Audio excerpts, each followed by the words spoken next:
Magandang umaga sa inyong lahat, aking mga tagapakinig at mga manonood.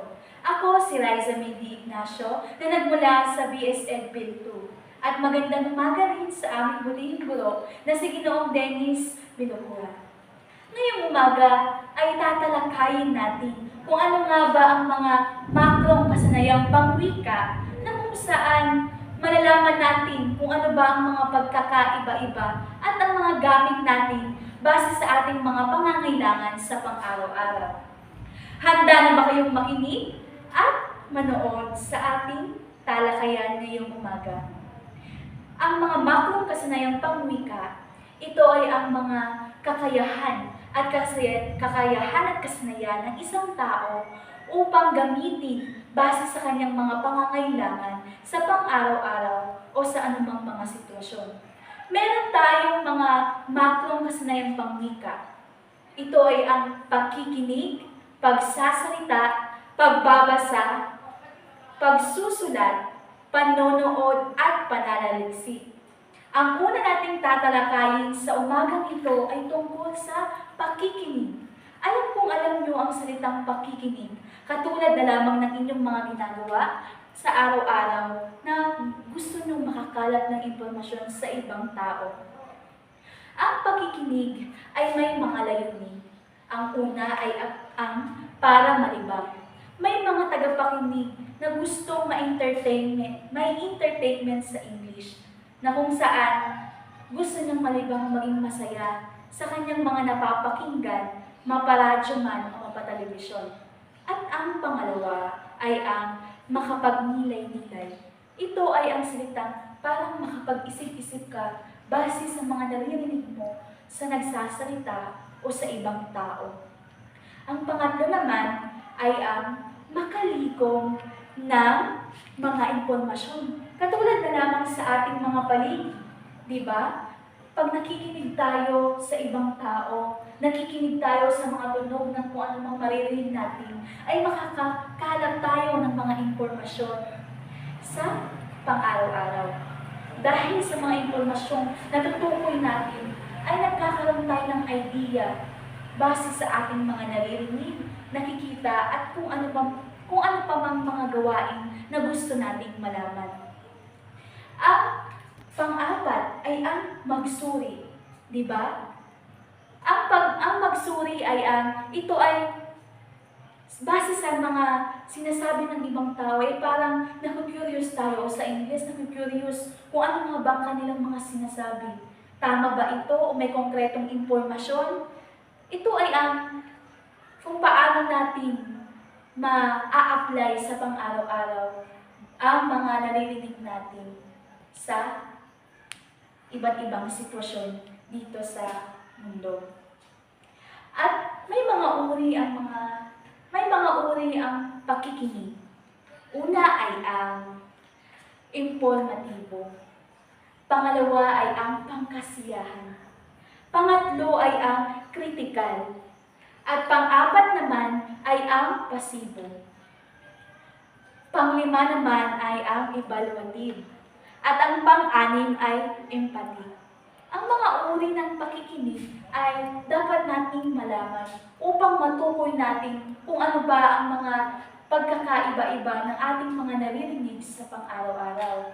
Ang informatibo, gaya na nga ng aking sinabi kanina, ito ay makakalap ng impormasyon base sa ating mga naririnig, maparadyo man, mapapersonal man, o mapatelebisyon.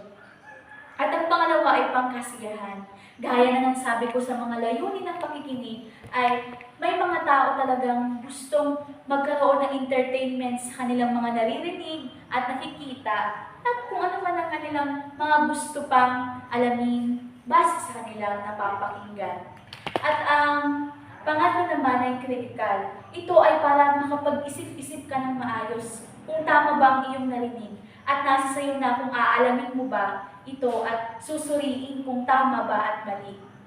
At ang pasibo naman ay ito ay nagagamit natin sa pang-araw-araw kung saan natutukoy natin ang mga pagkakaiba-iba na ng mga naririnig natin o nakikita base sa mga sitwasyon na gusto nating alamin.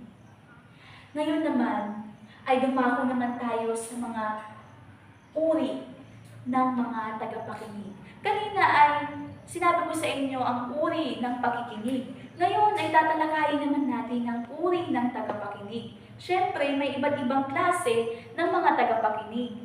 Siyempre, may iba't iba tayong layunin ng pakikinig base sa mga sitwasyon na ating nalalaman sa mga pang-araw-araw. Ang una ay ang eager beaver. Ang eager beaver, ito ay ang mga tagapakinig na kung saan naglalayo sila na tumango-tango o sumang-ayon pero pinapaniwala na lamang nila ang kanilang mga sarili na sila ay nakikinig sa nagsasalita. Pangalawa naman ay ang sleeper. Ang sleeper ito ay parang gusto na lamang na tumahimik o nasa isang tabi lamang na ayaw na masyadong maingay. Nakikinig sila ngunit parang gusto na lang nila ng tahimik o kung ano bang mga nasa sa isip nila habang sila ay nakikinig. At ang pangatlo ay ang tiger. Ang tiger ay ito ay ang mga taong magre-react agad sa mga naririnig nila base sa mga base sa mga nagsasalita.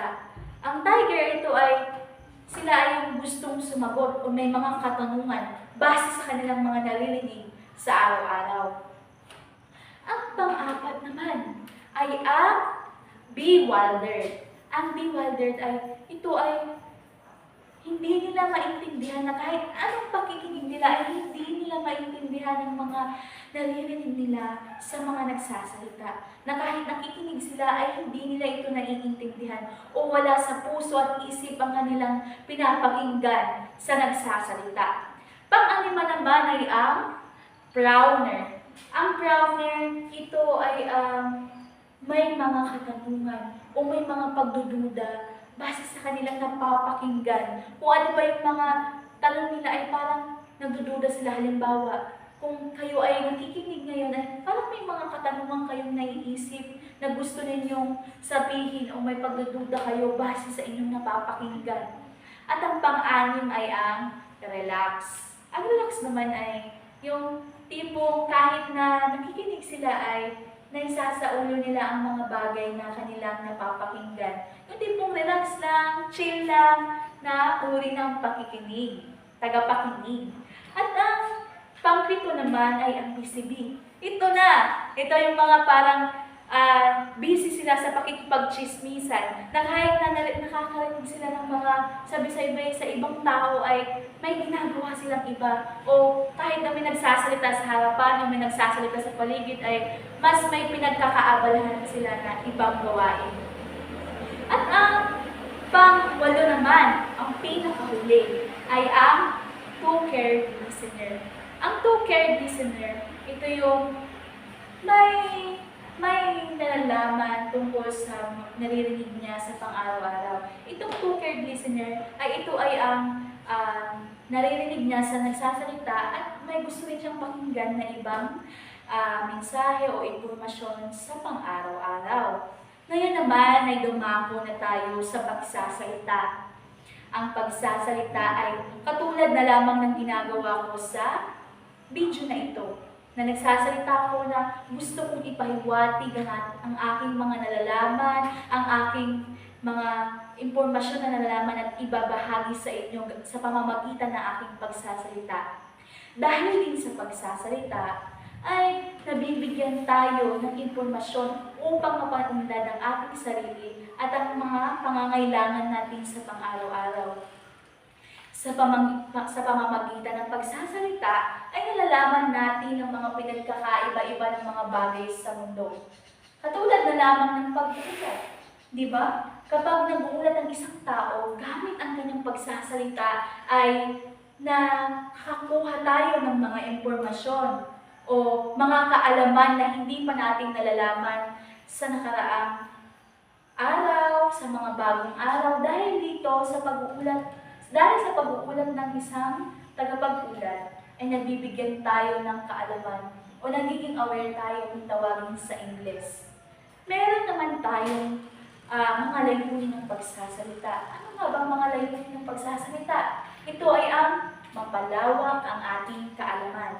Sa pamamagitan ng pagsasalita ay nagkakaroon tayo ng malawak na pag-iisip upang mapaunlad natin ang ating mga sarili. At ang pangalawa naman ay ang tiwala sa sarili. Siyempre, kapag nagsasalita ka sa harapan, ay dapat magkaroon ka ng tiwala sa sarili mo. Sapagkat kung wala kang tiwala sa sarili mo, ay paano mo maibabahagi ang mga kaalaman, mga opinyon na gusto mong sabihin sa mga tagapakinig. Pangalawa naman ay kasanayan. Ito ay upang masanay tayo kung paano magsalita ng mga konkreto at mga maibabahagi mo sa mga pang-araw-araw o sa ibang tao. Meron tayong uri ng mga talumpati. Di ba nung high school tayo ay tinuturi ang mga uri ng talumpati na kung saan maaari natin maibahagi ang ating mga nalalaman sa pang-araw-araw. Maaari tayong makalikha ng masining na pagsasalita sa pamamagitan ng pagtatalumpati. Ang una ay ang talumpating lumilibang. Ang talumpating lumilibang ito ay ang makabahagi sa ibang tao na makakapagpasaya gamit ang talumpating gusto niyang sabihin. Ito ay madalas nating maririnig sa mga kaarawan o kung anumang mga bahagi na ating nalalaman. Mga pagdiriwang, meron silang gustong sabihin sa ibang tao. At ang pangalawa naman ay ang talumpating nagpapabatid. Binibigkas natin ng talumpating nagpapabatid dahil gusto nating magbigay ng kaalaman sa ibang tao. Katulad ngayon, ang ginagawa ko ngayon, ang talumpati ng nagpapabatid sa inyo. Gusto ko kasing ibahagi sa inyo mga kaalaman tungkol sa mga makrong kasanayan na paano mapaunlad din natin ang ating mga sarili at may bahagi natin sa mga susunod na henerasyon. At ang pangatlo naman ay ang talumpating pampasigla. Siyempre, pumupukaw at hinahamon ng isipan natin upang magkaroon ng interes ang mga tagapakinig base sa ating mga sinasabi na gustong sabihin sa ibang tao. At ang pang-apat naman ay ang talumpating panghihikayat. Katulad na lamang ng talumpating panghihikayat ay ang mga pari na kung saan, katulad ng mga pari o kung sino man ang nasa loob ng simbahan, na kung saan nanghihikayat sila na mas palalayimin pa ang mga pananampalataya ng isang tao. Sa pamamagitan ng paghihikayat ay naniniwala tayo o nakukuha ang ating mga loob sa kanilang paghihikayat sa pamamagitan ng pagsasalita. Meron din iba pang uri, katulad na lamang ang pagkampanya o paghamping sa mga eleksyon. Di ba? Pamilyar naman tayo sa mga nagtatrabaho o tumatakbong politiko na marami silang adhikain na gustong sabihin, marami silang gustong ibahagi, marami silang gustong gawin para daw mapaunlad ang ating bayan.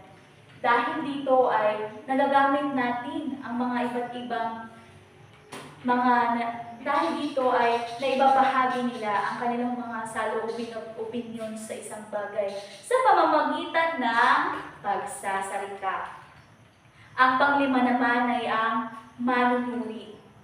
Katulad ng manunuri ay ang talumpating parangal, paghahandog at pagpapasalamat sa pamamagitan ng ating mga bibig. Natatalumpati natin ng mga gusto nating sabihin sa isang tao, magpasalamat tayo, katulad sa mga events kung tawagin sa English, na ang mga manunuri ay ito ay ang nagbibigay handog sa isang tao sa pamamagitan ng kanilang pagsasalita.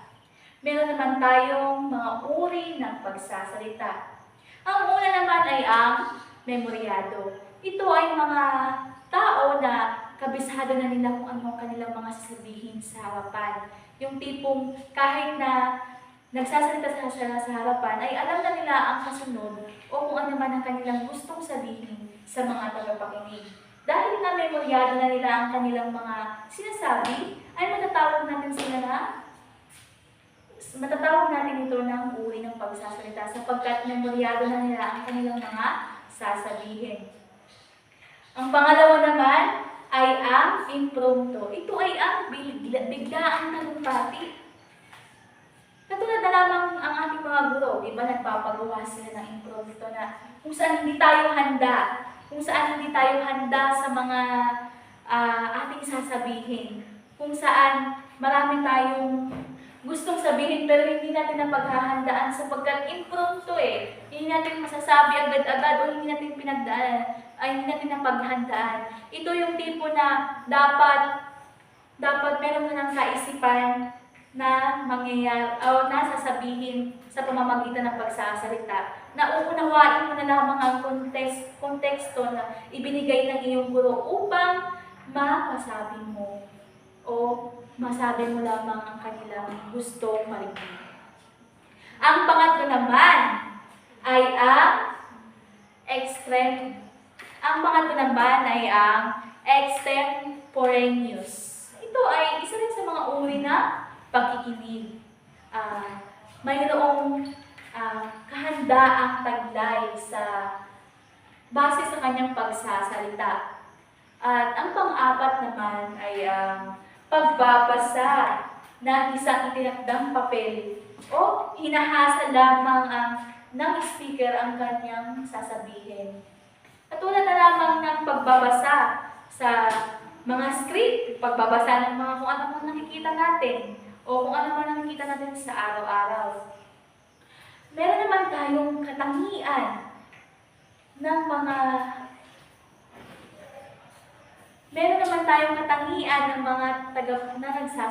tagapagsalita. Siyempre, may mga katangian tayo ng mahusay na tagapagsalita. Hindi lamang putit nagsasalita sa harapan ay basta-basta na lamang nating babanggitin kung ano man ang mga uri nito, kung ano man ang mga nalalaman natin. Dapat ay maging mahusay tayo base sa ating mga sinasabi. Ang una ay ang tinig. Ito ay tumutukoy sa boses na pinakapuhunan ng tagapagsalita. Siyempre, ang tinig ang isa sa mga mahalaga pag tayo ang nagsasalita, sapagkat kung wala tayong tinig ay magkakaintindihan ba tayo o maisasabi ba ng isang tagapagsalita ang kanyang gustong sabihin sa buhay? Di ba hindi? Kaya mahalaga din na tinig sa pamamagitan nito ay nasasabi natin at nagkakaintindihan tayo ng mga tagapakinig.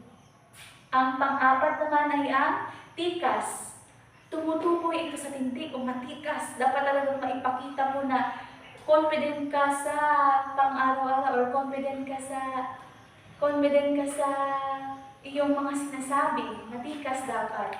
Ang pangatlo naman ay ang kumpas. Ginagamit ito upang hindi magmukhang robot. Siyempre, kailangan natin gamitan ng kumpas ang ating mga sinasabi sapagkat masasabi natin ito na may maayos na pag-deliver sa ating mga tagapakinig.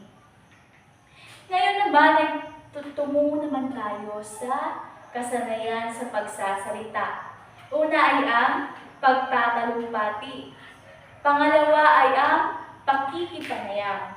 Pangatlo ay ang pagdedebate. Pang-apat ay ang pakikipag-usap. Panglima naman ay ang pagkukwento. Pang-anim naman ay ang pagbabalita at ang pito naman ay pag-uulat.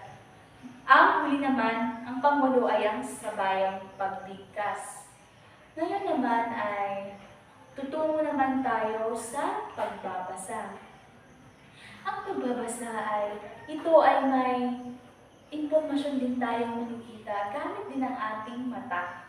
Sa pagbabasa ay nakikita natin ng mga kahalagahan ng mga libro o kahalagahan ng gusto nating malaman o gusto nating mapaunlad sa bayan. Ang pagbabasa ito ay nababasa natin sa pamamagitan ng dyaryo, sa pamamagitan ng libro, at sa pamamagitan ng pagbabasa ay natutukoy natin ng mga hindi nating nalalaman. Meron naman tayong mga uri ng mga pagbabasa. Ito ay mabilisang pagbabasa. Ang mabilisang pagbabasa ay ito ay ang pagtingin o magtingin sa isang libro na mabilisan lamang at ito ay nagmamadali. At ang pangalawa naman ay ang pahapyaw na pagbasa o scanning sa Ingles. Ito ay ang paghahanap na tiyak na impormasyon sa isang pahina. Sa pamamagitan ng paghapyaw ng pagbasa ay magkakaroon tayo ng kaalaman na gusto nating sabihin sa mga tagapakinig o sabihin sa mga ibang tao kung ano ba ang nalalaman natin tungkol sa isang konteksto. Ang pangatlo naman ay ang pagsusuri. Pagsusuring pagbabasa o analytical reading. Ito ay ginagamit dito na ang matalino at malalim na pag-iisip kung saan gusto nating suriin ang mga nababasa natin at gusto pa nating mapalaliman ng ating mga binabasa. Ang pang-apat naman ay ang pangungunang pagbabasa o critical reading. Ito lamang ay ang mata ang ginagamit sa pagbabasa. Alam ninyo kung ano ba ang pangungunang pagbabasa. Ito ay ang mata lamang ang ginagamit o tahimik lamang tayo nagbabasa sa pamamagitan lamang ng ating mata. Ang panglima naman ay ang tahimik na pagbabasa o silent. Sa pamamagitan nito ay masasabi natin kung ano nga ba ay mababasa natin ng tahimik o binabasa natin siya ng walang boses. Walang boses na naririnig o nagbabasa lamang tayo ng tahimik. At ang pang-anim naman ay yung pagsasalitang pagbabasa. Ito ay inaangkupan ng pagbigkas o gusto nating sabihin ang ating binabasa. At ang pito naman ay masinsinang pagbabasa. Ito ay ang parang binibigyan ng sapat na panahon ang pagbabasa sapagkat dahil dito ay magkakaroon tayo ng isip at magkakaroon tayo ng pag-iisip at mapapaunlad natin ng ating mga nalalaman sa pamamagitan ng pagbabasa. Meron naman tayo ang pagsulat daw ay ang pagsasalin-salin sa papel ng mga nabubuong salita o ilustrasyon. Kaya naman ay dumako na tayo sa pagsulat. Gaya na akong sinabi kanina, ang pagsusulat ay ito ay sinusulat natin ng ating mga nasa ating isip, gamit ang ating isip at ang gamit ang ating naririnig, gamit ang ating panonood ay nasusulat natin gamit ang ating isip. Nasusulat natin ang gamit ang ating isip ang gusto nating sabihin sa ibang tao sa pamamagitan ng pagsusulat. Meron tayong uri ng pagsusulat. Ang una ay ang academic. Ginagamitan ito ng intelektual na kasanayan na naglalayong may pahayag ang mas mataas na kaalaman. Galing sa salitang academic ay alam nyo kung ano ang aking ibig sabihin, kung ano ba ang academic. Pangalawa naman ay ang technical. Ang manunulat ay nagbibigay ng direksyon sa isang tao o gusto niyang ipahiwatig sa mambabasa kung ano nga ba ang kanyang sinusulat na ito ay may direksyon o teknikal. At ang pangatlo naman ay ang referential. Ito ay nakatuon sa pinagkukunan o batayan ng pagsusulat. Katulad na lamang ng ating thesis, di ba? O dissertasyon. Ang thesis ito ay sinusulat natin ng ating mga nalikom o mga nakuhang datos gamit ang ating pagbabasa, gamit ang ating konektado sa mga una kong binanggit na mga makrong kasanayan. Pang-apat naman ay ang journalistic. Karaniwang makikita sa dyaryo. Halimbawa, sa dyaryo, ulat ng panahon. Gamit sa pamamagitan ng pagsusulat, ay naibabahagi natin ang ating mga nalaman kung ano bang panahon kahapon, panahon ngayon, upang maipamulat ang mga tao o maging aware sila kung ano nga bang nangyayari sa panahon ngayon. Ang panglima naman ay ang professional. Nakatuon sa isang tiyak na propesyon. Katulad na lamang ng medical abstract ng inyong pasyente. Tulad na lamang kung ako ay isang nurse. Isa akong nurse, o sa English. Isa akong tagapag-alaga ng pasyente. Sa pamamagitan ng professional ay makikita natin o may susulat natin ng tungkol sa aking trabaho. Pang-anim naman ay ang malikhaing pagsusulat. Ginagamitan natin ito ng malikhaing kaisipan. Halimbawa ng tula, kanta, o kung ano pang uri ng mga pagsusulat. Alam kong maraming kabataan ang nangungumaling sa malikhaing pagsusulat. Sa pamamagitan ng malikhaing pagsusulat ay naibabahagi natin ang ating mga damdamin, opinyon sa pamamagitan ng kanta ay naibabahagi natin ang ating mga damdamin. At ang tula naman ay ang naipapakita natin ng ating nalalaman sa pang-araw-araw. Ngayon naman ay dumako naman tayo sa pamamaraan ng pagsulat. Una ay ang pag-asinta o triggering sa Ingles. Isang bagay naman sisilbing daan upang tayo ay sumulat o may paniniwala sa sarili. At ang pangalawa naman ay ang pagtipon o gathering. Halimbawa nito ang journal, magazine, na kung saan sa pamamagitan ng malikhang pagsusulat ay naiinganyo natin ng ibang tao na basahin o alamin kung ano ba ang nakasulat sa ating mga ginagawa. Ang pangatlo naman ay ang paghugis o shaping. Pang-apat ay ang pagrebisa or revising. Alam kong sa sinabi ko ay alam niyo na kung ano ibig sabihin nito. Ngayon naman may mga bahagi tayo ng pagsusulat. Alam kong alam niyo yan. Ang una ay ang panimula, pangalawa ay ang katawan, at ang pangatlo ay ang konklusyon. Nung tayo ay nasa sekundarya lamang ay alam na natin kung ano bang mga bahagi ng pagsusulat.